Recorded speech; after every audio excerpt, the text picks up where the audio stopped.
All right, welcome back to the Football Lounge with Mark and Dan. We are here with our second episode of the week ahead of week 11 in the NFL, and already some big news dropping before this week really even gets off and running. And we'll start with the Thursday night Jim football Harbaugh recap. is the coach of the Bears. Oh, wait, Yeah, sorry. if only, if only. Well, That's coming up. he may be in Chicago the next couple weekends because he's certainly not going to be in Ann Arbor, that's for sure. But no, going off of kind of the slate that we'll have for you here over the next 20 minutes or so. We'll recap Thursday night football for you all. We'll discuss the Deshaun Watson news because obviously that's huge and has big implications for the playoffs, for the AFC North, and just for Cleveland in general.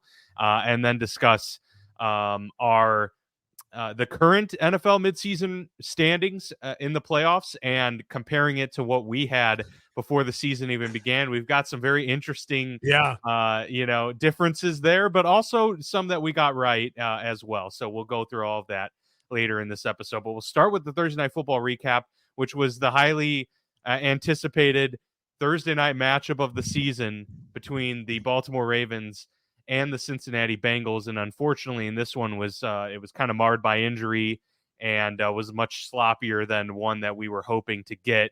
But the Ravens do end up winning this game. They're 8-3, now really positioning themselves well in the AFC North for the playoffs and to get that division lead. But obviously, Mark, Joe Burrow going down, the biggest headline out of this game with a wrist injury. There's some, conspiracy theories coming out about the state of this injury and whether or not there were issues before. We can get into that. Mark Andrews confirmed done for the season by John Harbaugh. So that's a terrible, break for Baltimore. But Lamar Jackson, despite getting banged up, did return in this game shortly after and helped lead the team to victory. So all in all, big win for Baltimore. Very tough break for Mark Andrews, and a really difficult situation to monitor here for Cincinnati if Joe Burrow is going to miss some time, which it appears he may very well at least be missing a week. Yeah, to me, I'm not making a huge deal of the whole, why didn't they report it? Joe Burrow, with his wrist, he was wearing a brace. Dudes wear braces on like everything. Yeah. Ben Roethlisberger lived in like boots and braces after like every game and in between every practice. Yeah, just for context of that, there were pictures and video floating around of Joe Burrow arriving to the game with already a brace on his wrist. And obviously, if there's an existing injury, the NFL teams are supposed to document that and let that be known. But yes, to your point, guys wear, things just, to help ergonomically, with their body, and people pointed out Tom Brady wore a knee brace like the last 10 years of his career. So I guess the point I was trying to make with that is that all the reports are he was a full participant in practice every day in the short week. I think it was Chris Long, the former NFL player, on his Twitter, like posted a video of like dissecting last week's win over the loss, to the Texans, of where he could have got injured. It did seem like there was a play or two where it was like, look at his hand there. Like that could have been something. And all it takes is that, you tweak it in that game last week. It's a little sore all week. Maybe you're nursing it a bit. And then you come out in game speed. He took that really good fall early in the game where he had a rushing attempt and like I got taken down by his legs and braced himself hard. And you jam it up. And then you throw a really, a really, like a fastball, pitch, and all of a sudden it's like, there's something popped or something's wrong, and you can't go. There's so many tiny little ligaments and moving parts in the wrist. I'm not. Listen, I bet Joe Burrow to throw 2 touchdowns and to be, I lost money on the Joe Burrow injury too. I know a lot of people. That's the big thing is like the gambling lines. If he's injured, you got to report it. But I'm not as into the conspiracy. I think it's pretty viable that he had maybe something going on. It wouldn't have stopped me from betting him anyways, even if there were slight reports. If he was playing, I was going to bet Joe Burrow because he's healthy enough to play. And it's a bummer. So it was a huge damper on that game when he went out in the second quarter, and it made the game go from a must-watch to credit to the Ravens for sticking with that game, though, fighting through it and winning that game convincingly. Because now to me, the Ravens feel like that win punched them a ticket to the playoffs. I don't know if it's going to be as the division winner. I don't know if it's going to be as a wild card, but it feels like them at 8 wins. If you look at their schedule, There's Agreed. definitely 2 more wins available for them somewhere with how well they've been playing, even without Mark Andrews, to make the playoffs. But the Mark Andrews injury is very much at what cost? How far can this Ravens team go without Mark Andrews? I think this is a massive loss for the Ravens. I know he said out for the season. Does that mean just the regular season? The MRI hasn't confirmed anything as we're recording this around 1:40 Central Time. So we don't know all the details. If surgery is required, that it's probably missed the playoffs or whatever. But Mark Andrews coming back in the playoffs would still be huge for this team. Him and Lamar have developed a little bit of that Kelsey Mahomes, or they were in the same draft class. They've been together their whole time there. They know each other where they want to go on the football field. And it's a massive loss for this Ravens team. But a credit to them for when Joe Burrow went out. Mark. What? We just got breaking news come down from Adam Schefter. Joe Burrow is done for the season. What is it? Season ender. All he wrote season in ender? his tweet is Joe Burrow is out for the remainder of the season. God, you just checked. Wow. Unbelievable. Well, I was just going to check and see what the latest on Mark Andrews was. We didn't expect, I don't think, to see this news from Joe Burrow. Thought he'd be out for maybe several weeks. Ian Rappaport says a torn ligament in his wrist. Unreal. Well, you know what? Let's be honest then. Let's just say it. The Bengals are now done. If you're the Bengals, you want to go into tank mode. Like if you're the Bengals, you don't want to win another game because you can maybe with 5 wins, you could get a top 10 pick if you're the Bengals. Like I would shut down Chase. I'd shut down you know what I mean? Like I would absolutely go into tank mode if you're the Bengals. And now Joe Burrow's career is, to me, marred a little bit by injury. Like he is, when he is healthy, he's the number 2 guy in the league.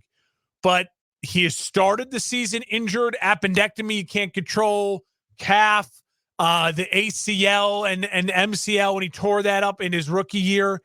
Now the ligament. I mean, Joe Burrow hasn't played a complete season yet in his NFL career. And this will be another offseason of surgery for Joe Burrow. Really brutal. Really, really brutal. But now if you're the Bengals, you got to go in tank mode. Yeah, that's terrible, man. That we were talking about how just on this past Monday, on how the AFC North was, a force to be reckoned with, could potentially have 4 playoff teams in it. And just like that, we had Deshaun Watson go out for the season. And now Joe Burrow out for the season. Mark Andrews potentially out for the season, which is a huge blow for the Ravens.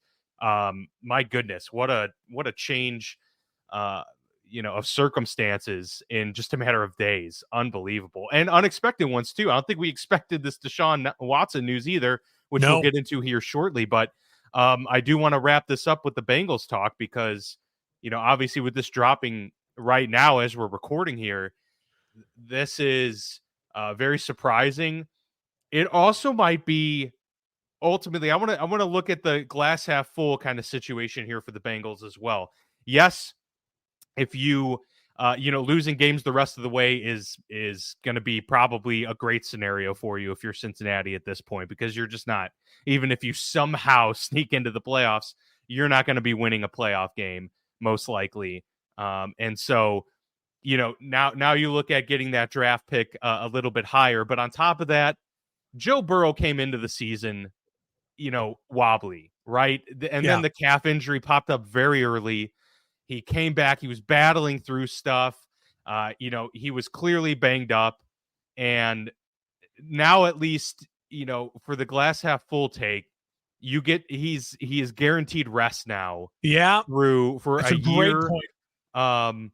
Not a year, but 9 months guaranteed rest. It's probably going to be, unfortunately for him, potentially a similar situation that it was this past year. Yet again, not participating in training camp. I mean, again, it's a wrist injury. Yeah, it's not, as big of a deal, but it's possible that this type of stuff lingers into the preseason to where he's not. Brock Purdy had the elbow, and he was good by, like beginning of training camp. He may miss some spring workouts and stuff like that, rehabbing. Yeah. Well, it just might be precautionary at the end of the day. Yeah. I mean, he may be like fully healthy, but they're just like, we're not even taking any chances with you, Joe. We are going bare minimum. That's a great point that you could spin this into. You're going to get Joe Burrow hopefully fully healthy to start next year.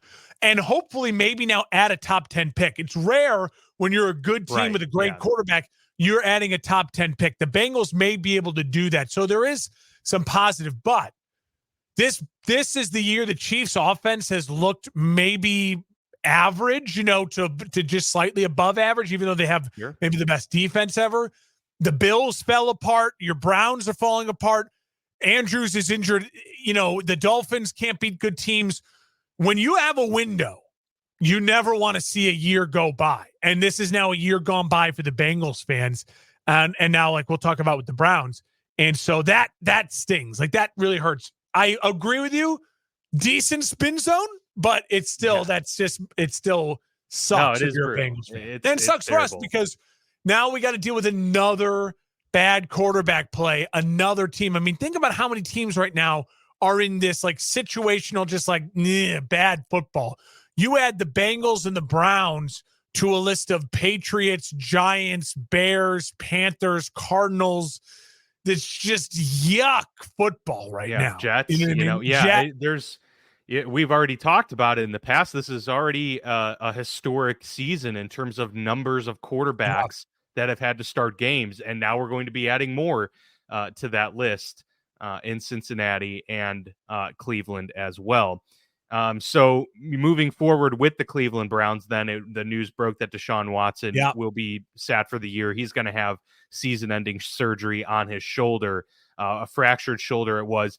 To his credit, the guy played through seemingly quite a bit the last month of the season to kind of grind it out. Maybe, although it wasn't for the best, because it's potentially contributing. We don't know that to be the case, but he had an ankle. Other injuries pop up that may or may not be related to the shoulder. But at the end of the day, they're going to be apparently starting the rookie Dorian Thompson-Robinson, who was a preseason darling, but had a really rough first start in the NFL against the Ravens about a month ago.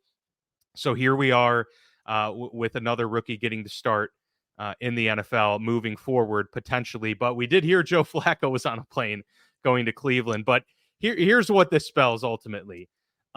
It goes to show yet again that in a world where, luck and being unlucky is just part of the game in the NFL, it happens every year. Injuries are something you can't necessarily predict. And there's something that plagues a lot of teams and can shut down a team season year in and year out. But it once again has brought back the conversation of the terrible trade, the terrible contract that Cleveland gave up to sign Deshaun Watson, who had his injuries before, was, approaching 30, and you gave him the greatest contract that any athlete in the NFL has ever seen. Fully guaranteed $230 million. And now he has played 12 games for your franchise and is now out for the season in year 2. Yeah. By the way, last year and this year, Mark, were the okay salary cap hits for Deshaun Watson's contract on this team.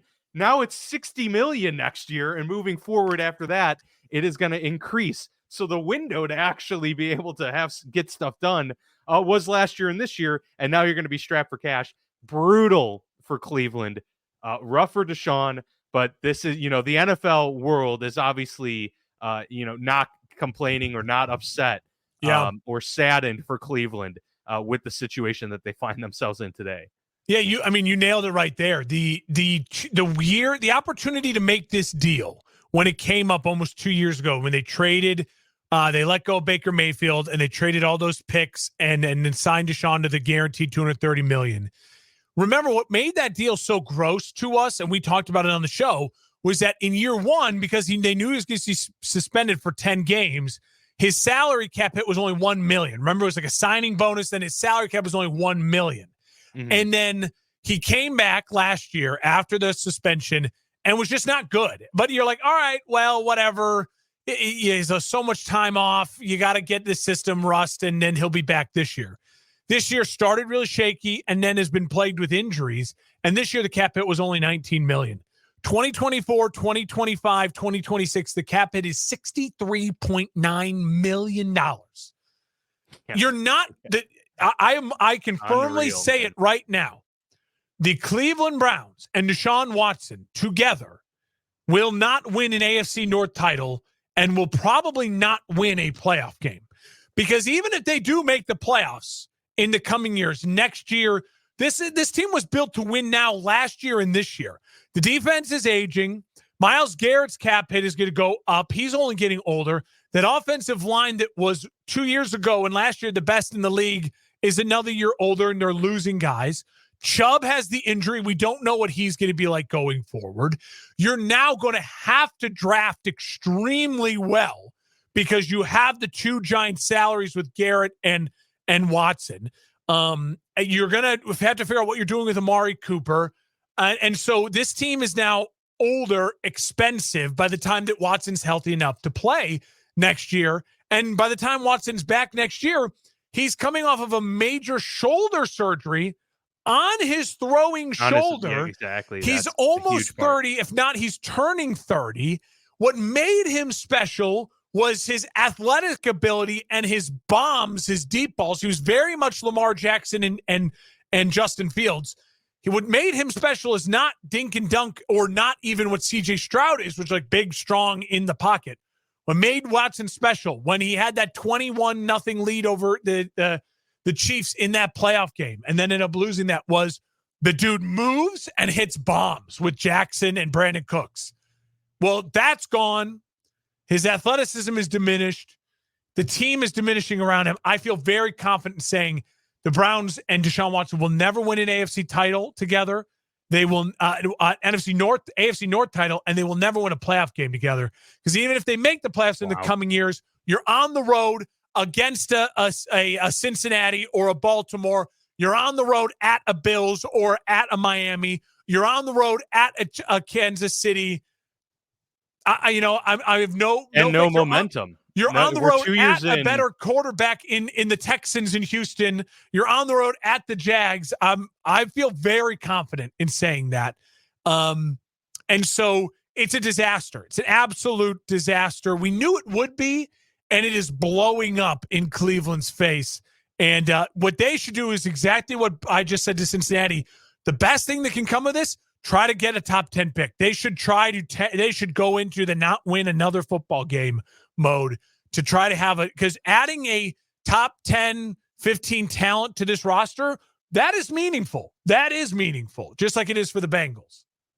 Well, do they have a 2024 first rounder, or is that still, the Texans? Is that still the Texans? But I think the Texans did end up moving some of those picks because let me look really quickly. You go ahead and I'll look. Yeah, I mean, we're 2 years in now. No, it's to the Texans. You're right. There you go. So Texans still have more good news for the Cleveland Browns. Which is why the Texans still have a first rounder, because they traded their first rounder to Arizona last year. But the reason they did that is because they still had a guaranteed first rounder in Cleveland's first rounder. And now it's who would have thought that their first rounder was going to be a lower draft pick than the Browns one that they held on to. Arizona probably said, no, we want yours, not the Browns. And now they want your probably first rounder, and now it's going to exactly. So funny how that works out. But yeah, we're 2 years in as well. And to go off of everything you just said, which I agree with, he will have had no time to develop any sort of rhythm or cadence within this Kevin Stefanski system, because, came in last year after the suspension, had, splotchy starts. Nothing really seemed to work well. Came into this year, then got banged up for a game or two, came back, finally started to play well. It was literally, going into last week where it felt like momentum was just starting to be established, and then he gets hurt. So now you're going to have to wait till year 3 in the system to hopefully begin to establish some momentum within the system, which you don't even know if that exists currently. Yep. And you're going to have to do it with the $60+ million cap hit. Also, he hasn't. The one thing we said about him this year, too, is it was important for him to just play football, because he hasn't played enough football over the last 4 years. And now he's missing more football. So, yeah, it's a disaster. And again, the one bright spot is you could say is that, He's still not ancient. They still have him locked up. You know what I mean? Like maybe you can move the contract around to take the cap hit a little lessen. You can make it more of a signing bonus. I'm sure there's things to do, but it's still going to be a weight on this franchise. And they really missed their window. Their window to win was last year and this year. Remember, all last year we kept saying, hey, can Brissett just keep them above 500? Deshaun comes back, and this team could win the AFC. Look how loaded this roster is. Felt the same for a lot of people this year, and just disaster. And now this AFC field, as we're going to transition into playoff talk, this AFC field, it was once like, how do you find space? Now there's all these openings for the Houstons, for the Jets to stay alive, for your Steelers, the Colts. I mean, there is openings for this in the AFC right now. Unbelievable. All right, yeah. So we will transition to that and look at our rankings heading into the season. These were our preseason predictions for how the playoff seedings were going to shake out at the end of the year. We're now just over midseason, and so we're going to take a look at kind of how our predictions have held up so far. So Mark, these were yours. I'll get rid of these. NFC, Mark, NFC. All right, well, listen, Eagles and Lions nailed the Eagles and Lions. So where we're standing right now with the NFC picture is the 1 seed belongs to the Eagles at 7-2. So 11-6, definitely in play. But certainly they are on their way to an even better record than that. All right, the Lions are number 2 as well. And the Lions are, oh, did I say 7-2? I'm sorry, 8-1 for the Eagles. Lions are 7-2. So they are looking like they're on their way to a 12-13 win season potentially. And then we've got 49ers as the 3 seed at 6-3. 49ers are the 5 seed, so you're not too far down there. 10-7. They're 6-3 right now, so they'd have to go 4-4 the remaining rest of the way here. Saints as the 4 seed for you. They are also the 4 seed at 5-5, so 9-8, right on track with that prediction. The 5 seed for you, as we just mentioned, were the 49ers. So the Rams are not in contention currently. They are not in the top seeding here. 5 seed in reality belongs to the Seattle Seahawks at 6-3. And then the 6 seed is the Cowboys at 6-3. And finally, the Vikings as the 7 seed at 6-4. So you've got the Eagles, the Lions, the Saints, and the Vikings. 4 of your 7 seeds are spot on, and you have a 5th playoff team in the 49ers in there as well. So if you got 5 of the 7 playoff teams accounted for here in the seeding. I had said when we did this 2.5 months ago, I had said the Rams, I know, was going out in a limb. And the limb broke. Okay, the limb broke. So we don't even have to address that. That's obviously, I was wrong. I went out on a limb. I like the young defense. I thought Donald was going to have one final giant year. We haven't really talked about Aaron Donald at all this year. And then Stafford hasn't stayed healthy enough. And so the Rams aren't out of it. I don't think the Rams are totally out of it, especially if Stafford's healthy this week. Can they steal a game against Seattle? It looks like he's going to play. Here's my biggest thing is I guess I'm frustrated myself with this. It looks like Dallas is definitely going to walk into the playoffs. And that one bugs me because I really thought that there'd be enough more battling with the Giants and things to really keep Dallas just on the outside looking in. And Chicago's obviously let me down. The Bears, if they win out, can still figure a way to make that happen. But there you go. And with the Vikings, can I take credit for it? I certainly didn't think they'd lose Kirk Cousins and end up 10-7. So that was more of, I'm feeling a little lucky on that one.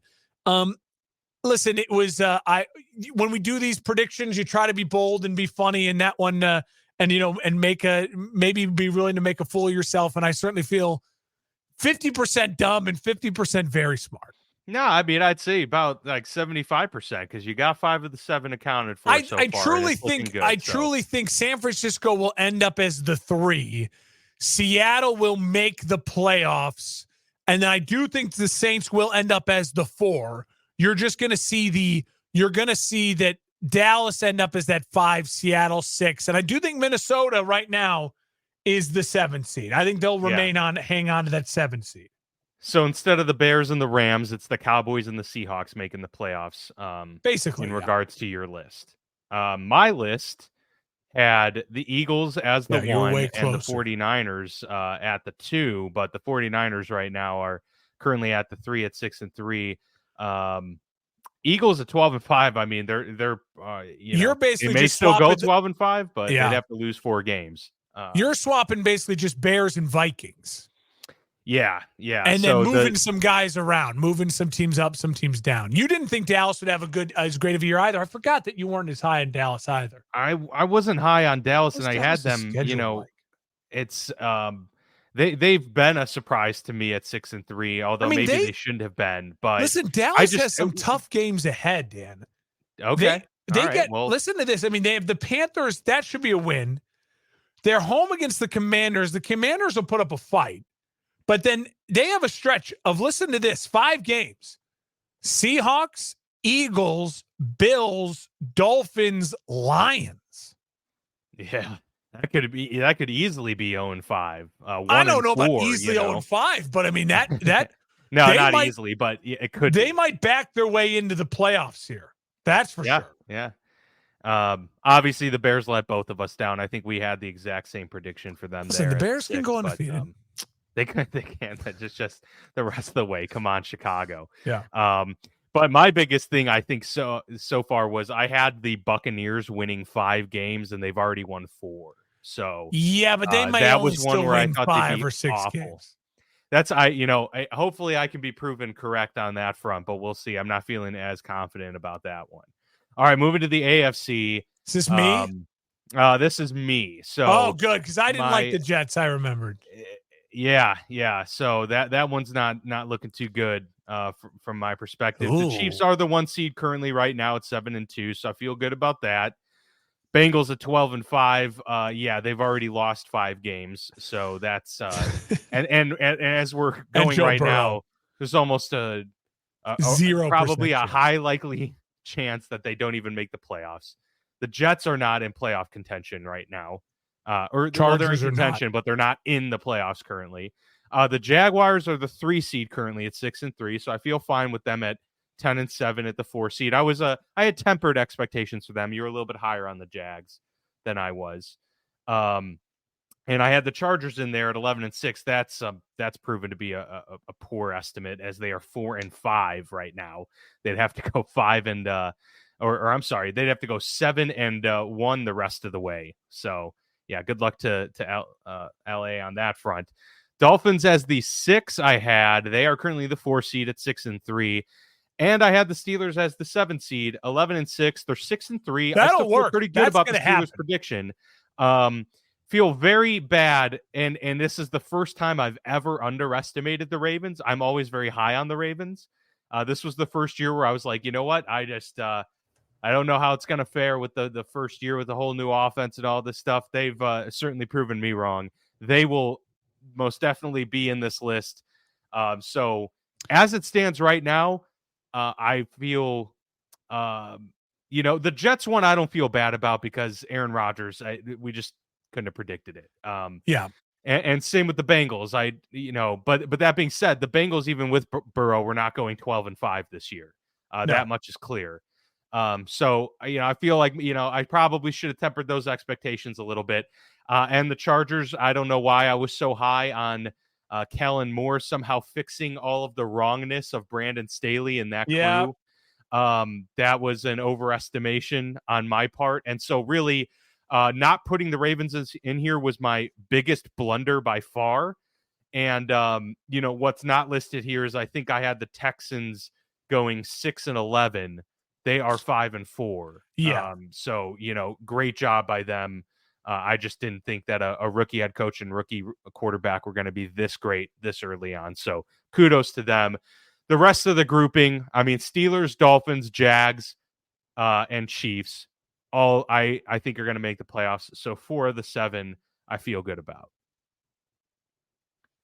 And let's see what your lineup is.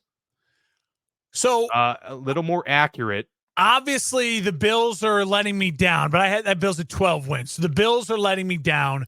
I was with you with the Chargers. I believed in Brandon Staley and Kellen Moore putting it together. I believed that Brandon Staley would then go all in on his defense, fix his defense, and let Kellen Moore run the offense. And they just been a disaster. Obviously now with the Bengals and Burrow, that's a bummer. The Jets, Aaron Rodgers, that's a bummer. To me, I think the biggest thing in the AFC as you look at it now is that we have this cluster of injuries for the Bengals, for the Jets, that those were playoff, kind of guaranteed locks, that it reopens the doors for the Bills. And then if you're a Miami, if you're a Buffalo, you cannot, if you're the Chargers, you cannot afford to miss the playoffs this year. If you made the playoffs last year, and now knowing that the Bengals and the Jets are definitely out and the Browns are out, like, you can't afford to miss the playoffs right now.